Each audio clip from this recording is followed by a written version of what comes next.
Hey guys and gals, welcome to my YouTube channel. Hi, I'm Vinny and I'll be your host. This channel is called BNSF 6951 or Vinny Vid Productions. If you guys are interested in model railroad train layouts, model railroad train operations and run sessions, rail fanning, kit builds, scratch builds, tips, tricks, and techniques, please consider to hit that subscribe button down there. And after you hit that subscribe button, please feel free to hit that bell. That'll give you notifications when I do a live stream or I do a video upload. And after you get done with all of that, it would be nice if you go ahead and hit that thumbs up because that'll help my analytics. With all that being said, I hope you enjoyed this video, so let's get on with it. Be back in a few minutes. Bye for now. This Vinny Vid production brought to you by Yankee Dabbler. For all your model railroad needs, check out Yankee Dabbler. Don't forget, 7% discount with BNSF 6951. And by Highways and Byways, awesome street graphics for your roads and streets on your model railroad layout. If you guys are looking for sophisticated model railroad electronics, Logic Rail Technologies has what you need. For a 5% discount on certain items, use code BNSF 6951. Alright guys, now it's time for the next step on your layout. Trees! I have been dealing with Bob for 7 years now and he does excellent work on his trees. So if you need some trees on your layout, check out Long Shadow's Trees. Tell him the cuz sent you.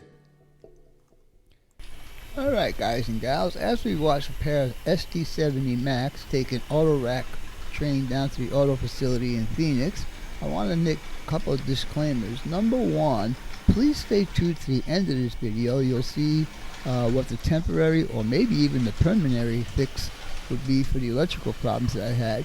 And second, all the extra noise that you hear, the scraping and the bumping and all of that kind of stuff, that's all from me using a camera that I don't normally use for recording, which has a shotgun microphone on top and the microphone keeps hitting stuff. So I'm sorry about that. Anyhow, our train's going to be leaving Ashbrook right now.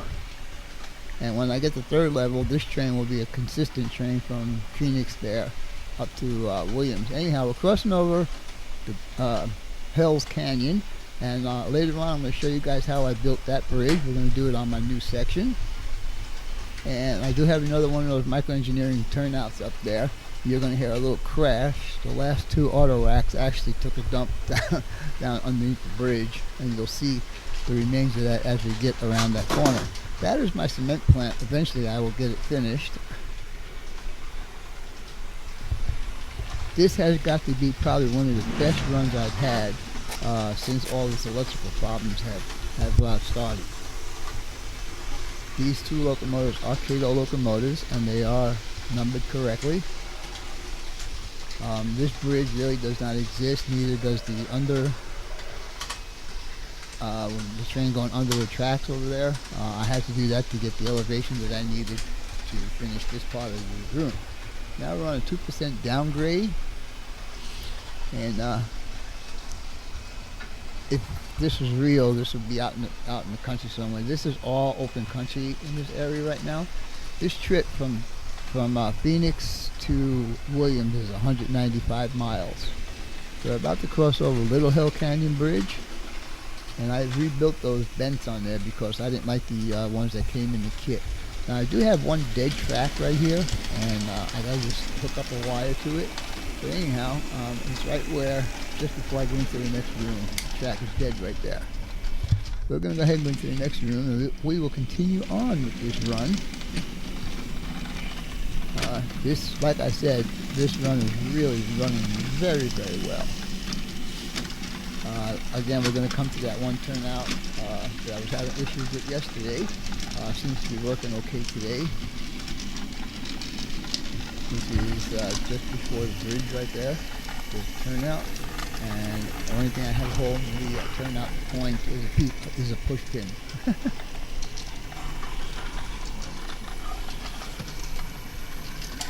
So basically, when we leave that bridge right there, we're actually entering into a town called Morristown. and from from Wickenburg to Morris to the flyover bridges is about 10 miles.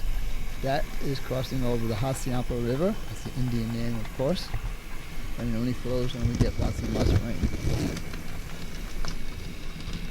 But so far, this run is looking really, really good.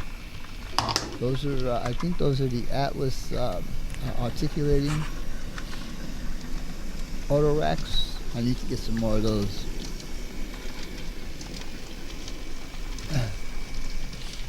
There was a third executive unit that had consisted with these two, except that it wasn't running too good, so I decided to take it out of the consist and just use these two. Now, the turnout we're coming up to next is going to be the one that always gives me a problem, and this time it got really bad where I had to actually go around and push the train to get it going again, because it stalled right there. Bada bing. And so now I tried juicing up the power pack and trying to get it a little bit shut. It wouldn't work, so I had to go around and actually give it a little 050, actually 020. Now you probably heard a scrape right there in the microphone. Anyhow, I don't know what it is, but anything I run through my Helix always runs good.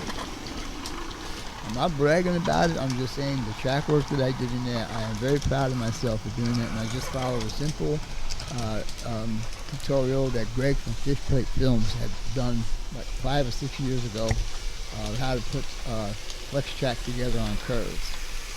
And I have reproduced that video on my own channel. If you guys want to check it out, definitely save you a lot of heartaches. I'll let this run a little bit, and we'll see how it goes.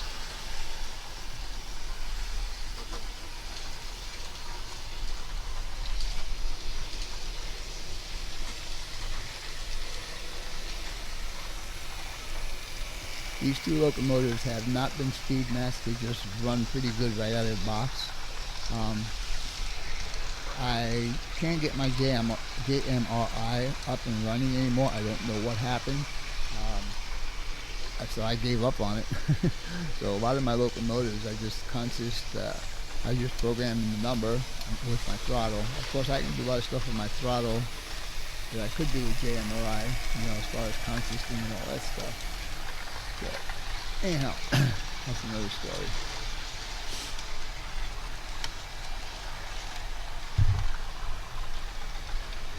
Now, when we come out of the Helix, if you guys remember yesterday, I had a definite short circuit there.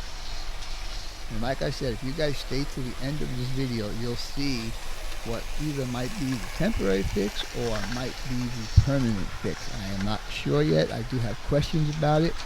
Anybody who knows anything about Digitrax, please listen to the question, and if you know the answer, please text me or put it in the comments or whatever, because it just doesn't seem possible that what I did fixed the problem.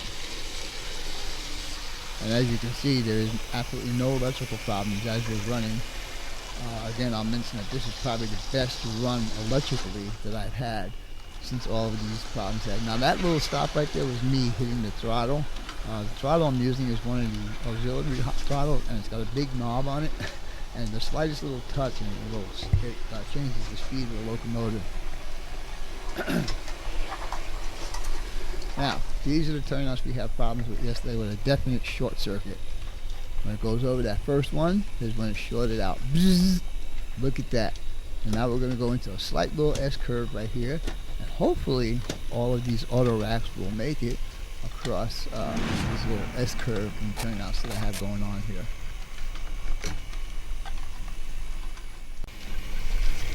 So now we're going over another set of crossovers to get to the Autorack facility that is adjacent to the overflow yard in Phoenix, Glendale area. Now, physically, it's way out from where I actually have it modeled right here. So is the intermodal yard. They are further down the road, but I just didn't have enough room to do it the way it really is. So I decided, well, I'll just do it here. I got the room to do it here, so let's do it here. All right, we finally pull into the track 1, I guess, if you want to call it that. At this point, the locomotives will discharge and go away.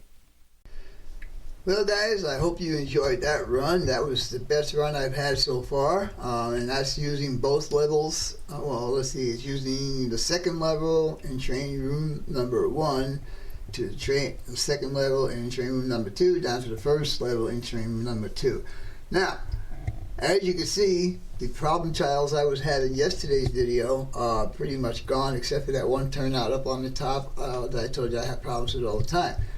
What you're looking at right now is the wiring, the bus line for the second level, okay, and the third level. Eventually it will feed the third level.